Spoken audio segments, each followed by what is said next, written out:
இந்த பிராண்டி பாட்டில நான் என் கையில வச்சிருக்கேன்னு நினைக்கீங்களா? இன்னைக்கு பேசுற விஷயத்துக்கும் இதுக்கு ரொம்ப தொடர்பு இருக்கு.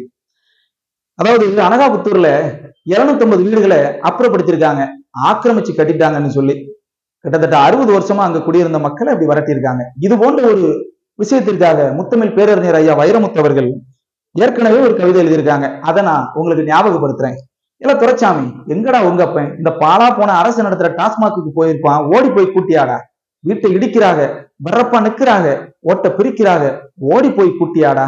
சாமிகளா சாமிகளா, சர்க்காரு சாமிகளா, செலந்தி கூட்டணிக்க சீட்டு வாங்கி வந்தியலா, சித்திரம்ப நசுக்கத்தான் சீப்பேறி வந்தியலா, அரசண்டு வீடடிக்க ஆர்டர் வாங்கி வந்தியலா, வெள்ளாட்டு காம்பில் விஷமடிய கணாக்கண்டேன், ஓடையெல்லாம் ரத்தம் ஓடி வர கணாக்கண்டேன், காத்து கருப்பாச்சே, கண்டகனா பழிச்சிருச்சே, எள்ளி செடி மேல இடி வந்து விழுந்துருச்சே, உள்ளெடுக்க போன மூத்தவன காங்கலையே, ஏழாவது படிக்க போன இளையவளும் காங்கலையே, ஒத்தையில நான் இருந்து உழைக்கரிசி போடையில வாய்க்கரிசி கொண்டு வந்து வாசப்பக்கம் நிக்கிறாக, எத்தி உதைச்சாலை இத்தூளு செவருக்கு, கடப்பாறை எதுக்கையா கவன்மண்டு ஆளுகளா, நாம் பட்ட பாடு நாய்படுமா பேய்படுமா, கடையின் தயிர்படுமா, காஞ்சிபுரம் தறிபடுமா, முஞ்சவரு எழுப்பத்தான் முக்குத்தி அடகு வச்சேன், பித்தால குடவுத்து பிஞ்சவரு கட்டி வச்சேன், கதவுக்கு மரம் வாங்க காசில்ல ராசாவே, கோணியில கதவு செஞ்சு கோட்டைக்கு மாட்டி விட்டேன், சீட்டு பிடிச்சி சித்தாளு வேலை செஞ்சு ஓட்ட குடிசைக்கு ஒரு பகுதி ஓடு வச்சேன், கூட்ட கலைச்சாக்கா குருவிக்கு வேற இடம், வேற மரம், வீட்டை இடிச்சாக்கா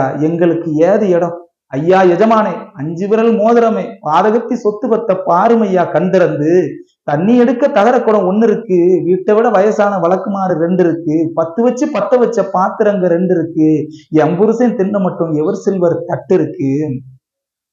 பொங்கையா போங்க, புண்ணியமா போகட்டும், என் வீட்டு நாய்க்குட்டி இன்னைக்கும் தூங்கட்டும், அழுதாலும் புறண்டாலும் ஏல சொல் அம்பலத்தில் ஏறாது, அருகம்புல் குத்தி சொல்லி அருவா கேட்காது, இடிங்கையா இடிங்க, இத்த வீடுதான் இடிங்க, கூரைய பிரிச்சறிங்க, கொடிய அறுத்தறிங்க, கண்ணாடி கடைக்குள்ள காட்டியான புகுந்தது போல் முன்னாடி பின்னாடி முழுசாக நொறுக்கிருங்க, கடைசியா ஒண்ணு மட்டும் கால் பிடிச்சு கேட்கிறேயா, சிகரெட்டு பிடிப்பவரே கொஞ்சம் செவிமாய்ச்சி கேளுங்கய்யா, கொல்லையில ஏமகதா மல்லிகைப்பூ நட்டு இருக்கா, நீர் குடிச்ச கொடி இப்போ வேர் பிடிச்சு நின்று இருக்கு, பொத்தி வளர்த்த கொடி பொத்தி வளர்த்த கொடி, பூ பூக்கும் முன்னாடி கத்தி எறியாதீங்க, கடப்பார வீசாதீங்க, அசையில வச்ச கொடி அசங்காம இருக்கட்டும், அவ வச்ச மல்லிகை தான் எவளுக்கோ பூக்கட்டும், அவ வச்ச மல்லிகை தான் எவளுக்கோ பூக்கட்டும்.